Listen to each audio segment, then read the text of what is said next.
Depuis plusieurs jours, Raphaël Perrault sent que quelque chose s'effondre en elle avec une lenteur presque imperceptible, comme un mur intérieur qui se fissure sans bruit mais dont chaque craquement devient impossible à ignorer.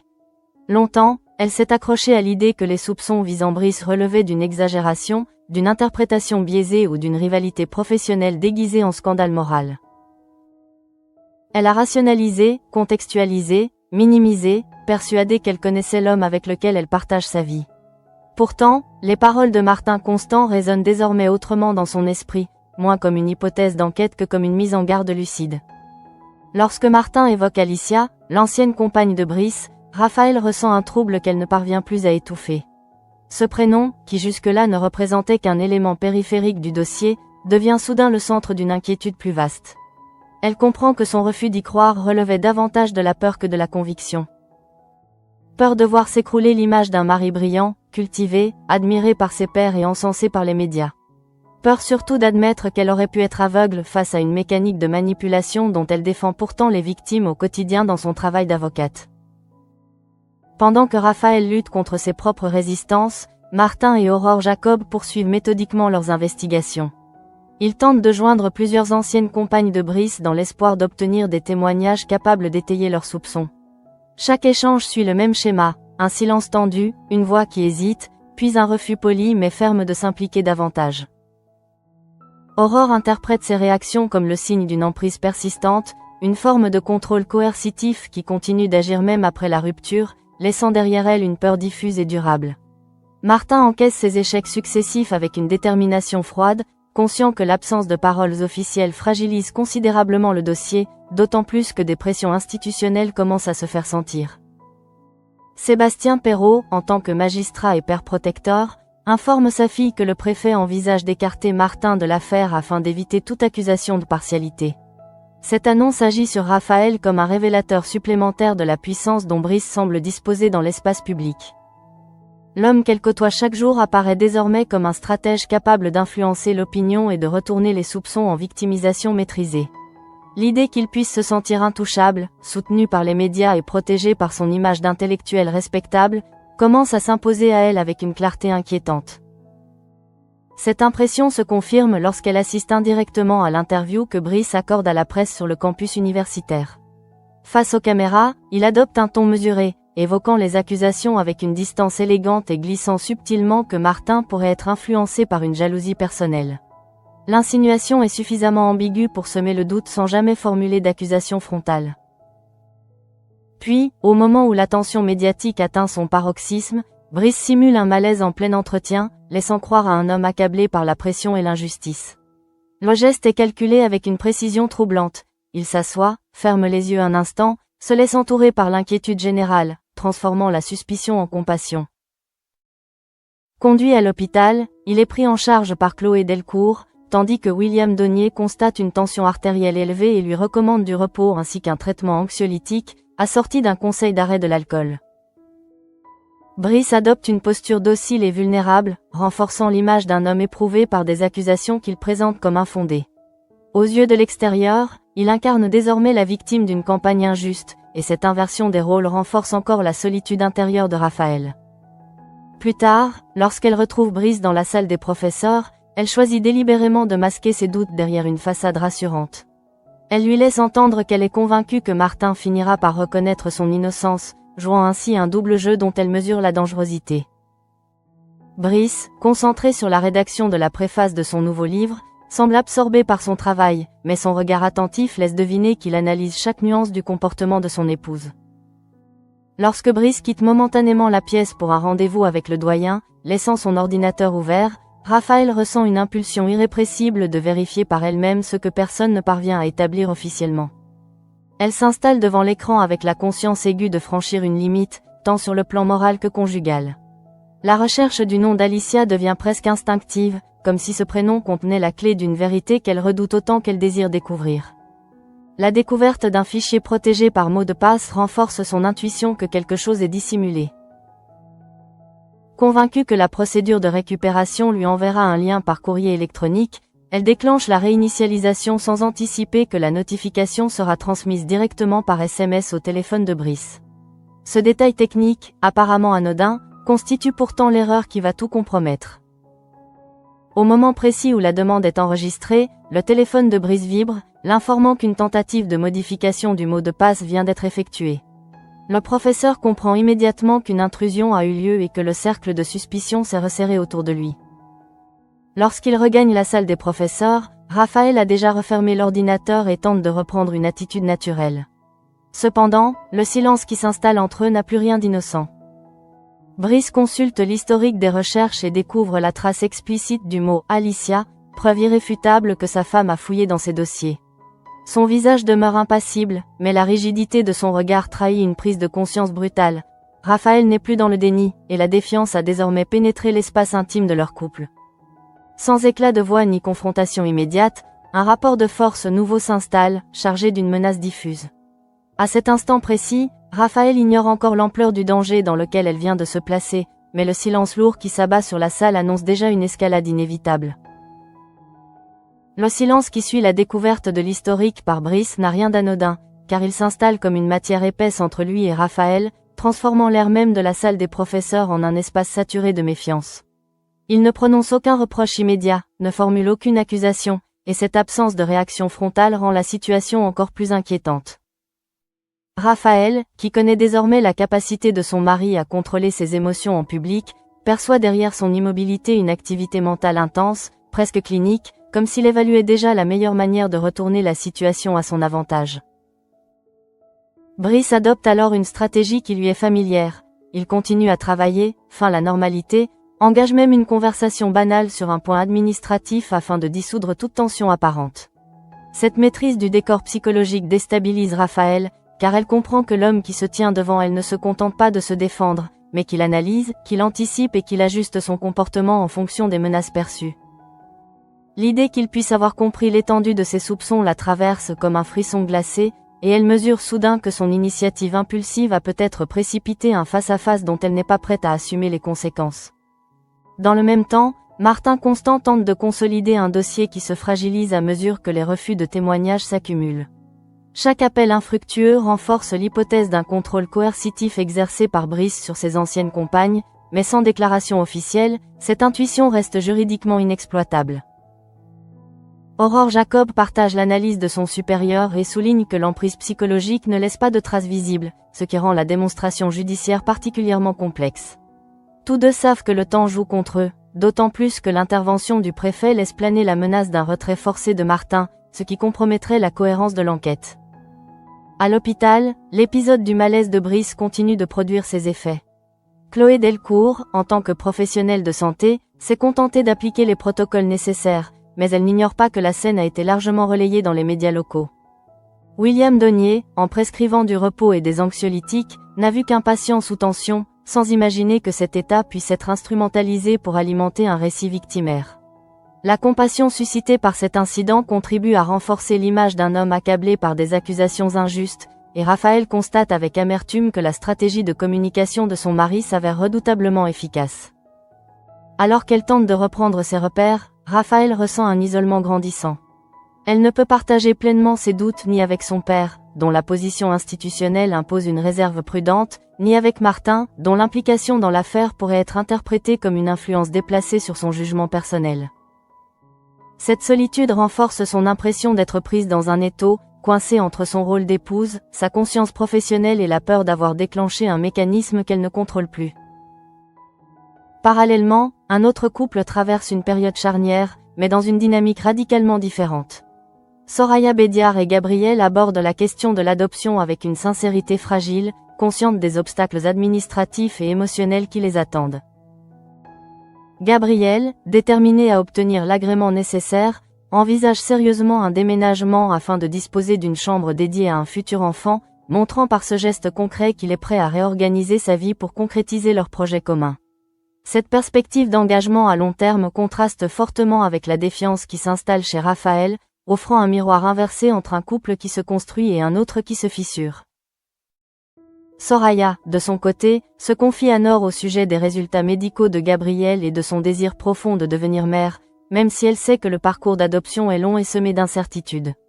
Elle admet que le sujet demeure délicat à aborder avec Gabriel, comme si la vulnérabilité liée à ce projet révélait une peur latente de l'échec. Nor écoute sa sœur avec bienveillance, rappelant que chaque enfant arrive avec sa propre histoire et que l'amour ne se mesure pas à la biologie. Cette conversation intime met en lumière une autre facette du thème central de l'épisode, la confiance, qu'elle soit fragilisée par le doute ou consolidée par un projet partagé. Pendant ce temps, Erika poursuit sa mise en scène concernant sa prétendue mutation dans les Vosges, cherchant à provoquer une réaction chez Marceau. Avec la complicité de Barvalorta, elle pousse la situation jusqu'à évoquer un départ imminent, convaincue que l'indifférence apparente de Marceau masque une incapacité à reconnaître ses propres sentiments.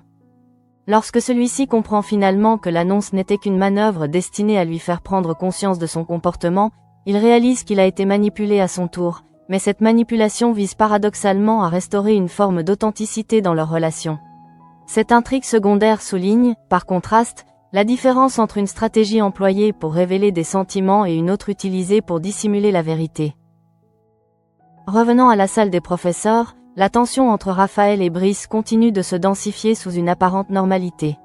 Brice, désormais conscient que le nom d'Alicia a été recherché sur son ordinateur, se retrouve face à une double nécessité, préserver son image publique tout en rétablissant son ascendant dans la sphère privée. Raphaël, quant à elle, prend peu à peu conscience que son geste ne restera pas sans conséquence, car l'homme qu'elle soupçonne n'est pas seulement un professeur charismatique, mais un individu capable d'anticiper et de neutraliser les menaces à sa réputation. À mesure que la journée avance, l'équilibre fragile du couple se transforme en terrain miné, chaque regard et chaque silence prenant une dimension stratégique. Raphaël sent que la partie qui s'engage dépasse désormais la simple question d'un fichier protégé par mot de passe. Il s'agit d'un affrontement psychologique où la moindre erreur pourrait se retourner contre elle.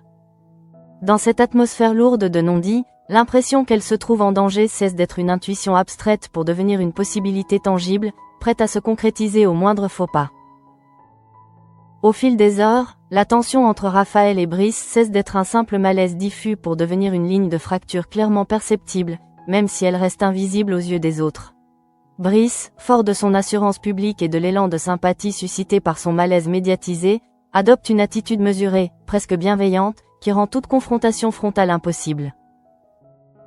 Cette maîtrise calculée crée chez Raphaël un sentiment d'insécurité profond, car elle comprend que l'absence d'explosion ne signifie pas l'absence de danger, mais au contraire une préparation silencieuse.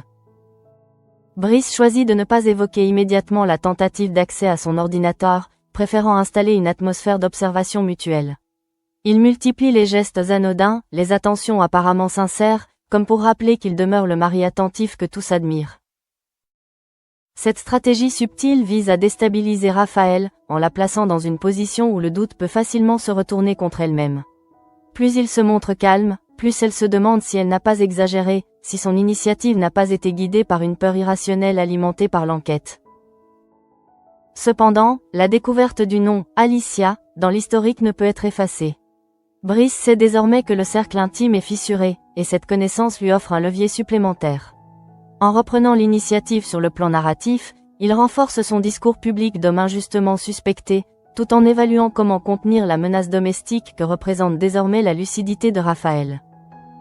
L'équilibre des forces au sein du couple se transforme progressivement, et Raphaël perçoit qu'elle ne joue plus seulement contre des apparences, mais contre un adversaire conscient de chaque mouvement.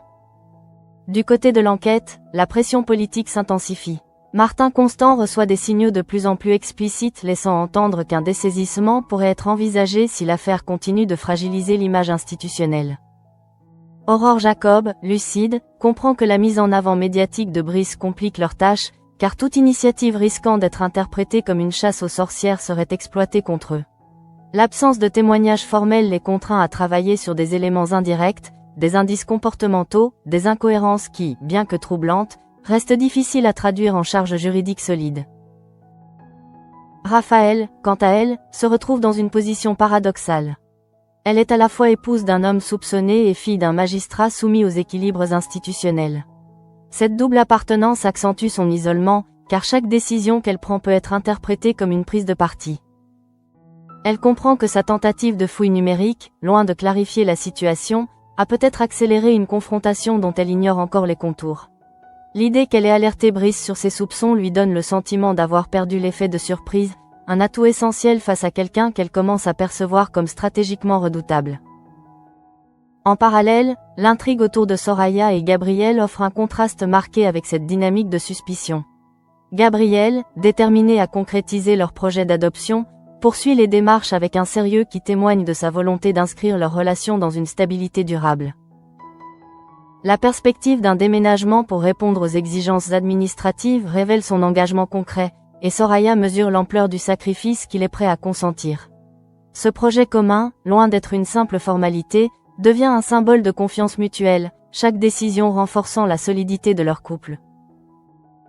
Soraya, en se confiant à Nor, laisse transparaître une vulnérabilité sincère face à l'incertitude du parcours d'adoption. Elle craint de ne pas être à la hauteur, de ne pas savoir comment accueillir un enfant porteur d'une histoire déjà complexe. Nor lui rappelle que la parentalité se construit dans l'écoute et la patience, et que l'amour n'est pas conditionné par les liens biologiques. Cette conversation, empreinte de douceur et de lucidité, met en relief l'importance de la transparence dans une relation, en opposition à la spirale de secrets qui entoure Raphaël. Pendant ce temps, Erika observe les réactions de Marceau après la révélation de la supercherie concernant sa prétendue mutation. Lorsque celui-ci réalise qu'il a été poussé dans ses retranchements pour lui faire admettre ses sentiments, il éprouve à la fois un sentiment d'humiliation et une prise de conscience. La mise en scène d'Erika, bien qu'artificielle, a pour objectif de susciter une réaction authentique, et Marceau comprend finalement que son inertie émotionnelle risquait de compromettre leur lien. Cette intrigue secondaire souligne que la manipulation peut, selon l'intention, servir à révéler une vérité ou à en masquer une autre. Revenant au cœur du conflit principal, Raphaël sent que le danger se rapproche à mesure que Brice reprend le contrôle narratif. Elle observe les commentaires bienveillants autour de lui, les regards compatissants, et réalise que toute accusation de sa part pourrait désormais être interprétée comme une trahison conjugale motivée par la paranoïa. Cette inversion potentielle des rôles l'inquiète profondément, car elle connaît les mécanismes de disqualification des victimes qu'elle a souvent plaidés devant les tribunaux. L'idée qu'elle puisse être perçue comme instable ou influencée par Martin la hante. La menace ne réside plus seulement dans ce que Brice pourrait avoir fait dans le passé, mais dans ce qu'il pourrait entreprendre pour protéger son image et sa position. Raphaël comprend que l'homme qu'elle affronte maîtrise les codes sociaux, sait se rendre indispensable et susciter l'adhésion. Dans ce contexte, sa propre erreur technique devient un élément stratégique entre ses mains. L'instant où elle a cliqué sur la réinitialisation du mot de passe se transforme en point de bascule, une faille exploitée pour la placer en position de faiblesse. Alors que la journée touche à sa fin, un sentiment d'étau se resserre autour de Raphaël. Elle prend conscience que la bataille ne se jouera pas seulement sur le terrain d'épreuve, mais aussi sur celui de la perception et du contrôle psychologique. Le danger n'est plus hypothétique, il prend la forme d'un silence calculé, d'un regard mesuré, d'une normalité trop parfaite pour être innocente. Dans cet équilibre instable, chaque geste peut désormais déclencher une réaction en chaîne dont elle ne maîtrise plus l'issue. À mesure que la soirée approche, le climat au sein du couple Perrault-Mussard se transforme en un espace où chaque geste ordinaire semble chargé d'une signification nouvelle. Brice, parfaitement conscient que Raphaël a franchi une limite en tentant d'accéder à ses fichiers, choisit de ne pas aborder frontalement le sujet. Cette retenue apparente ne relève pas de l'indifférence, mais d'un calcul minutieux. En différant toute confrontation, il maintient une pression silencieuse qui oblige Raphaël à vivre dans l'anticipation permanente d'un reproche ou d'un retournement. Lorsqu'il se retrouve seul, il adopte une attitude presque protectrice, évoquant avec gravité la violence des accusations dont il se dit victime. Il insiste sur l'impact psychologique que cette situation aurait sur lui, sur la fatigue accumulée, sur l'injustice qu'il ressent face aux soupçons relayés par certains collègues et par la police. En se présentant comme un homme fragilisé, il tente de déplacer le centre de gravité du conflit, transformant la méfiance de Raphaël en faute morale implicite. Elle comprend alors que toute tentative d'explication pourrait être interprétée comme une confirmation de son manque de loyauté. Dans le même temps, Martin Constant reçoit des informations qui accentuent la fragilité de sa position. Les pressions institutionnelles se précisent, et l'idée d'un dessaisissement n'est plus une hypothèse lointaine mais une option envisagée sérieusement. Martin sait que s'il est écarté, l'élan de l'enquête sera brisé, et Brice bénéficiera d'un avantage considérable. Aurore Jacob partage cette inquiétude et redouble d'efforts pour consolider les éléments déjà recueillis, même si l'absence de témoignages directs limite leur marge de manœuvre. Raphaël, prise entre son rôle d'épouse et sa conscience juridique, ressent une tension presque physique. Elle observe la manière dont Brice capitalise sur son malaise public, comment il évoque les vertiges et la pression médiatique pour susciter la compassion. L'épisode hospitalier devient progressivement un argument rhétorique dans son discours, une preuve de sa vulnérabilité face à une accusation qu'il présente comme infondée. Cette stratégie renforce l'impression que le terrain se dérobe sous les pieds de Raphaël, car toute critique pourrait désormais être assimilée à un acharnement contre un homme affaibli. Par contraste, le projet d'adoption de Soraya et Gabriel poursuit son chemin avec une détermination plus sereine. Gabriel, en réorganisant concrètement son espace de vie pour répondre aux critères administratifs, démontre qu'il envisage la parentalité comme un engagement total. Soraya, bien qu'animée par un mélange d'enthousiasme et d'appréhension, sent que ce projet les unit davantage. La transparence de leurs échanges, même lorsqu'ils abordent les difficultés potentielles du parcours, souligne la solidité d'un couple qui choisit d'affronter l'avenir ensemble plutôt que de s'enfermer dans des silences stratégiques. Dans un autre registre, Erika observe les conséquences de sa mise en scène concernant sa mutation. Marceau, désormais conscient d'avoir été poussé dans ses retranchements, admet implicitement que son inertie émotionnelle aurait pu compromettre leur relation. Cette prise de conscience, bien que née d'un stratagème, ouvre la voie à un dialogue plus authentique. Loin de la manipulation visant à dissimuler, cette manœuvre cherche à provoquer une vérité, ce qui accentue le contraste avec la dynamique toxique qui s'installe entre Raphaël et Brice. De retour au domicile conjugal, la tension atteint un niveau plus palpable. Brice, sans évoquer explicitement l'incident informatique, laisse entendre qu'il est conscient d'une méfiance grandissante autour de lui. Il parle de trahison potentielle, de la douleur que représente le fait de ne pas se sentir soutenu par les personnes les plus proches. Raphaël perçoit dans ces allusions une manière subtile de lui signifier qu'il sait, sans pour autant lui offrir l'occasion de s'expliquer. Cette ambiguïté maintient un déséquilibre constant, où la culpabilité menace de s'installer malgré l'absence de faute avérée. L'avocate qu'est Raphaël analyse intérieurement chaque mot, chaque inflexion, consciente des mécanismes de renversement de responsabilité qu'elle a souvent observés dans des dossiers d'emprise. Elle reconnaît les signes d'une inversion possible des rôles, où la suspicion légitime pourrait être requalifiée en paranoïa conjugale. Cette lucidité, loin de la rassurer, accentue son sentiment de danger, car elle comprend que la bataille se joue désormais sur le terrain psychologique autant que factuel. Martin, de son côté, continue à avancer malgré la menace d'un retrait. Il échange avec Aurore sur la nécessité de trouver un élément nouveau susceptible de justifier la poursuite de l'enquête. Tous deux savent que le temps presse, et que chaque jour supplémentaire permet à Brice de consolider son image publique. L'idée que Raphaël puisse être exposé à une pression croissante les préoccupe également, même si aucune preuve tangible ne permet encore d'agir. À la fin de cette journée éprouvante, un équilibre instable s'est installé. Raphaël comprend que son erreur technique a modifié la dynamique du couple et qu'elle n'a plus l'avantage du doute discret. Brice, en choisissant la retenue stratégique plutôt que l'affrontement direct, maintient une supériorité psychologique qui l'inquiète profondément. Le danger ne s'exprime pas par des menaces explicites, mais par une maîtrise froide de la situation, par une capacité à modeler la perception des autres et à retourner chaque soupçon en preuve de persécution. Dans cette configuration, l'étau se resserre progressivement autour de Raphaël, qui mesure désormais que la vérité, si elle existe, ne suffira pas à la protéger si elle n'est pas appuyée par des preuves irréfutables. La partie qui s'engage dépasse le cadre conjugal et s'inscrit dans un jeu d'influence où l'image publique, les équilibres institutionnels et la psychologie individuelle s'entremêlent dangereusement. La nuit n'apporte aucun apaisement à Raphaël, car le silence qui règne dans la maison amplifie chaque pensée et chaque doute jusqu'à les rendre presque assourdissants. Allongée aux côtés de Brice, elle ressent une distance nouvelle, non pas physique mais mentale, comme si un mur invisible s'était dressé entre eux depuis l'instant où le téléphone de son mari avait vibré. Elle comprend que le véritable affrontement ne se jouera pas dans une explosion de colère, mais dans une lente érosion de la confiance et dans une surveillance mutuelle désormais installée. Brice, fidèle à sa stratégie, continue d'incarner la normalité maîtrisée.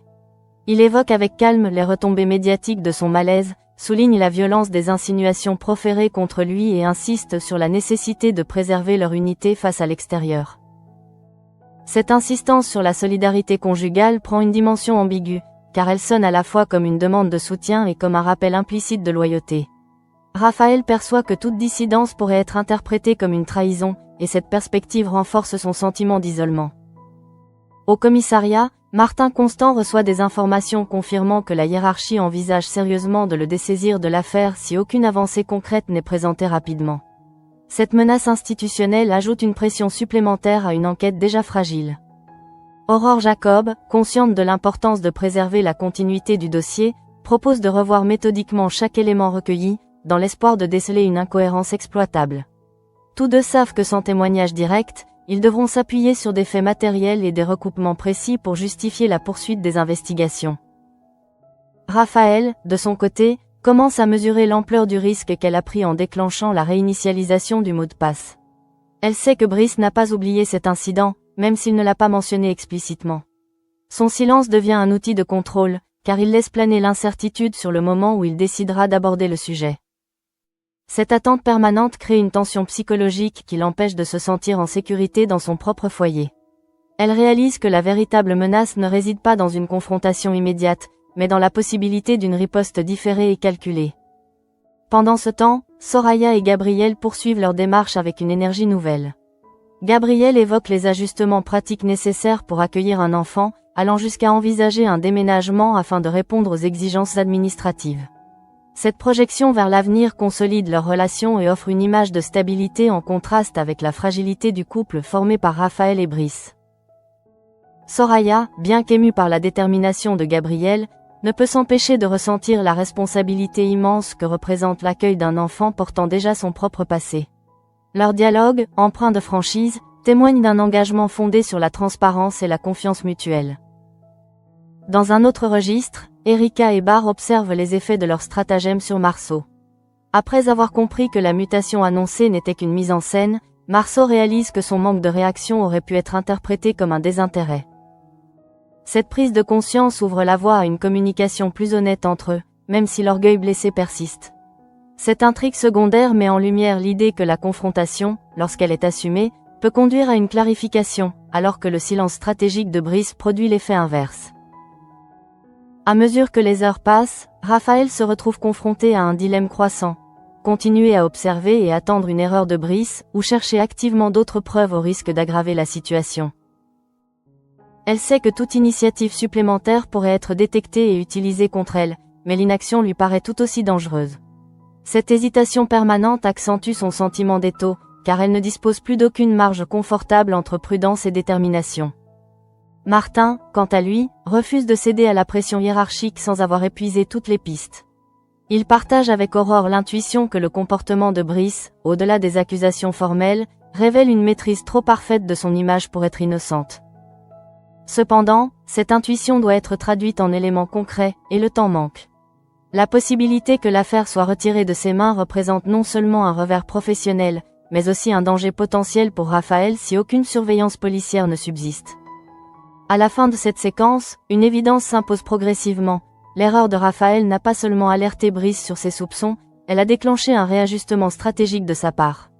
Il ne s'agit plus seulement de préserver son image publique, mais de contrôler le récit intime au sein du couple. Cette prise de conscience transforme la peur diffuse de Raphaël en alerte concrète, car elle comprend que la prochaine étape ne viendra peut-être pas d'une confrontation directe, mais d'un déplacement subtil du rapport de force.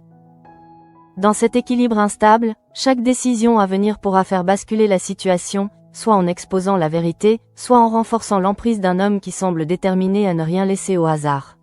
Le danger, désormais, n'est plus théorique. Il s'inscrit dans la continuité d'une stratégie où le silence et la maîtrise émotionnelle deviennent des armes redoutables. Au matin suivant, l'atmosphère semble étrangement apaisée, comme si rien ne s'était produit la veille, et pourtant cette normalité apparente dissimule un déplacement subtil du rapport de force. Brice se montre attentif, presque prévenant, proposant de déposer Raphaël au travail et évoquant avec un calme étudié la nécessité de se serrer les coudes face aux rumeurs persistantes. Cette sollicitude nouvelle, loin de rassurer Raphaël, lui donne l'impression d'être observé, évalué, comme si chaque réaction était désormais passée au crible. Elle perçoit que Brice ne cherche plus seulement à contrôler son image publique, mais qu'il teste également son degré de loyauté. En insistant sur l'importance de la confiance conjugale, il crée un cadre où la moindre distance peut être interprétée comme une faute morale. Raphaël comprend alors que la confrontation qu'elle redoutait ne prendra peut-être jamais la forme d'une accusation explicite. Elle s'installera plutôt dans une dynamique de pression diffuse, où elle devra constamment prouver qu'elle reste alignée avec lui. Au commissariat, la situation évolue également. Martin Constant apprend que le préfet attend des avancées rapides avant de statuer sur un éventuel retrait de l'enquête. Cette échéance resserre le calendrier et oblige l'équipe à intensifier ses recherches. Aurore Jacob suggère de se concentrer sur les éléments comportementaux observés dans les relations passées de Brice, même en l'absence de témoignages officiels, afin d'établir un schéma récurrent susceptible de convaincre la hiérarchie de maintenir le dossier actif. L'objectif devient clair, démontrer que les refus de parler ne signifient pas l'absence de faits, mais qu'ils peuvent être la conséquence d'une emprise durable. Raphaël, quant à elle, sent que le danger se rapproche d'une forme plus concrète. Brice évoque brièvement, sans la regarder, qu'il a remarqué une tentative de modification de mot de passe sur son ordinateur, ajoutant qu'il trouve regrettable que la méfiance puisse s'installer entre deux personnes mariées. L'on reste posé, presque déçu, mais cette remarque suffit à confirmer qu'il a parfaitement identifié l'origine de la demande. Il ne réclame aucune explication détaillée, préférant laisser planer une désapprobation implicite qui la place en position de justification silencieuse. Cette absence d'explosion, loin de la soulager, intensifie son inquiétude. Raphaël comprend que Brice ne cherche pas à obtenir des aveux, mais à installer une culpabilité latente, susceptible de fragiliser sa capacité à agir à nouveau. Elle réalise que son erreur technique a offert à son mari un argument moral qu'il peut utiliser à tout moment pour discréditer ses doutes. Dans cet équilibre précaire, chaque parole devient stratégique, chaque silence lourd de sens. En parallèle, Soraya et Gabriel poursuivent leurs réflexions sur l'adoption avec une sincérité grandissante. Gabriel confirme qu'il est prêt à effectuer les changements nécessaires pour obtenir l'agrément, convaincu que leur stabilité affective constitue une base solide pour accueillir un enfant. Soraya, bien qu'émue par cette détermination, confie à Nor ses craintes face aux défis émotionnels que représente l'adoption, consciente qu'un enfant arrive avec une histoire qu'il faudra respecter et comprendre. Leur échange, fondé sur l'écoute et la franchise, illustre une dynamique de couple où la vulnérabilité devient un lien, et non une faiblesse exploitée. De son côté, Erika poursuit son dialogue avec Marceau après la révélation de la supercherie. Loin de rompre définitivement la confiance, cette mise à l'épreuve permet à Marceau d'admettre qu'il doit clarifier ses sentiments et assumer ses choix. Cette évolution souligne qu'une confrontation honnête peut ouvrir un espace de reconstruction, contrairement au climat de suspicion silencieuse qui s'installe chez Raphaël. Revenant à la situation principale, Martin et Aurore identifient enfin un élément susceptible de consolider leur position, la répétition d'un même mode opératoire dans les relations passées de Brice, marquée par une séduction intense suivie d'un isolement progressif. Bien que ces informations ne soient pas encore formalisées par des déclarations officielles, elles dessinent un schéma cohérent qui pourrait justifier la poursuite de l'enquête. Cette avancée, fragile mais tangible, redonne à Martin un espoir mesuré de conserver le dossier. Raphaël, informé indirectement de ces développements, comprend que le temps joue un rôle crucial. Si l'enquête est maintenue, elle pourra s'appuyer sur un cadre institutionnel pour protéger sa position. Si elle est retirée, elle risque de se retrouver seule face à un homme désormais conscient de ses soupçons. Cette perspective transforme son inquiétude en vigilance permanente, car elle sait que la prochaine erreur pourrait être décisive. À la fin de cette journée, une évidence s'impose, la partie a changé de nature. Brice ne se contente plus de gérer l'extérieur, il consolide son ascendant intérieur. Raphaël, lucide mais isolé, doit désormais composer avec un adversaire qui connaît ses doutes et qui maîtrise l'art de retourner la situation à son avantage. Le danger n'est plus une intuition vague, mais une réalité psychologique qui se manifeste dans chaque échange, chaque regard, chaque phrase soigneusement posée. Dans cet équilibre instable, la moindre avancée de l'enquête peut faire basculer la situation, soit en renforçant la position de Martin et en offrant à Raphaël un soutien indirect, soit en laissant Brice consolider définitivement son contrôle narratif. Le moment décisif approche et chacun s'y prépare à sa manière, entre stratégie officielle et guerre silencieuse au sein d'un couple dont la confiance s'est irrémédiablement fissurée. La fin de journée se referme sur un équilibre d'apparence stable, mais en réalité profondément déséquilibré. Raphaël rentre chez elle avec la sensation d'avancer sur une surface fragile, consciente que chaque mot prononcé peut déclencher une réaction imprévisible. Brice, installé dans le salon, l'accueille avec une sérénité étudiée qui contraste violemment avec le tumulte intérieur qu'elle ressent. Cette maîtrise constante n'est plus seulement rassurante, elle devient inquiétante, presque oppressante. Au fil de la conversation, Brice revient subtilement sur la notion de confiance, évoquant les blessures que peuvent provoquer les soupçons dans un couple. Il ne formule aucune accusation directe, mais son discours laisse entendre qu'il sait parfaitement qu'une tentative d'intrusion a eu lieu. Il insiste sur l'importance de rester unis face aux attaques extérieures, laissant planer l'idée qu'un manque de soutien intérieur pourrait aggraver la situation. Cette stratégie, consistant à inverser la charge émotionnelle, fragilise davantage Raphaël, qui perçoit derrière cette posture une volonté de reprendre l'ascendant. Dans le même temps, Martin reçoit la confirmation qu'il dispose d'un court délai supplémentaire avant toute décision de retrait. Cette fenêtre, aussi étroite soit-elle, lui permet de poursuivre l'analyse du schéma comportemental de Brice. Aurore Jacob souligne que la répétition d'un même type de relation, marquée par une séduction brillante suivie d'un isolement progressif des partenaires, constitue un indicateur préoccupant. Bien que ces éléments ne suffisent pas encore à déclencher des poursuites, ils renforcent la cohérence de l'intuition initiale de Martin. Raphaël apprend que l'enquête n'est pas encore retirée, et cette information lui apporte un soulagement fragile. Elle comprend que tant que Martin reste en charge, une forme de cadre protecteur subsiste autour d'elle. Cependant, cette protection demeure indirecte, car elle ne peut exposer ouvertement sa position sans risquer de discréditer la procédure. Son isolement persiste, accentué par la conscience que Brice a désormais identifié son doute. Parallèlement, Soraya et Gabriel franchissent une étape symbolique en évoquant concrètement l'aménagement d'une chambre pour un futur enfant. Cette projection dans l'avenir illustre une confiance assumée, une volonté de construire sans dissimulation. Soraya, malgré ses craintes, se sent soutenue par la détermination de Gabriel, et leur dialogue témoigne d'un engagement fondé sur la transparence. Cette dynamique, en contraste avec celle du couple Perrault-Mussard, souligne combien la confiance peut être un socle ou une faille. Chez Erika et Marceau, la clarification amorcée après la fausse annonce de mutation ouvre la voie à une discussion plus honnête. Marceau admet que son inertie émotionnelle aurait pu être interprétée comme un désengagement, et cette reconnaissance marque un pas vers une relation plus équilibrée. La manipulation initiale, bien que discutable, a permis de révéler une vérité enfouie, à l'inverse de la stratégie de Brice, qui vise à masquer plutôt qu'à dévoiler. La tension principale, toutefois, atteint son point culminant lorsque Brice laisse entendre qu'il a consulté l'historique de son ordinateur. Il mentionne le nom d'Alicia sans accusation frontale, comme s'il s'agissait d'une simple curiosité technique. Cette allusion confirme à Raphaël que son geste n'est pas passé inaperçu. L'absence de reproche direct n'efface pas la menace, elle la rend plus diffuse, plus insidieuse.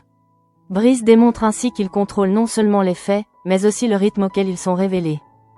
À cet instant, Raphaël prend pleinement conscience qu'elle se trouve dans une zone de danger réel. Non pas un danger spectaculaire ou immédiat, mais un risque progressif, celui d'être isolée, discréditée ou accusée d'instabilité si elle choisit d'exprimer ses doutes. Elle connaît les mécanismes d'emprise, elle en a défendu les victimes, et elle reconnaît désormais certains de ces signes dans son propre quotidien. Cette lucidité, loin de la rassurer, l'oblige à envisager que son erreur technique a accéléré une confrontation dont elle ne maîtrise plus le tempo. La soirée s'achève sur un silence lourd, chacun retenant ses mots. Brice conserve son masque de mari blessé mais digne, tandis que Raphaël mesure l'ampleur de la partie qui s'engage. Elle comprend que l'enjeu dépasse la simple vérité factuelle, il s'agit désormais d'un affrontement psychologique où l'image publique, la pression institutionnelle et l'intimité conjugale se mêlent dangereusement. L'épisode se conclut sur cette certitude troublante. En cherchant à percer le secret d'Alicia, Raphaël a révélé à Brice qu'elle n'est plus dans le déni. Or, pour un homme qui semble avoir bâti son pouvoir sur le contrôle et la maîtrise des récits, cette prise de conscience constitue une menace. Et lorsqu'un homme habitué à contrôler se sent menacé, il peut choisir de frapper là où l'on s'y attend le moins. Raphaël est désormais en réel danger.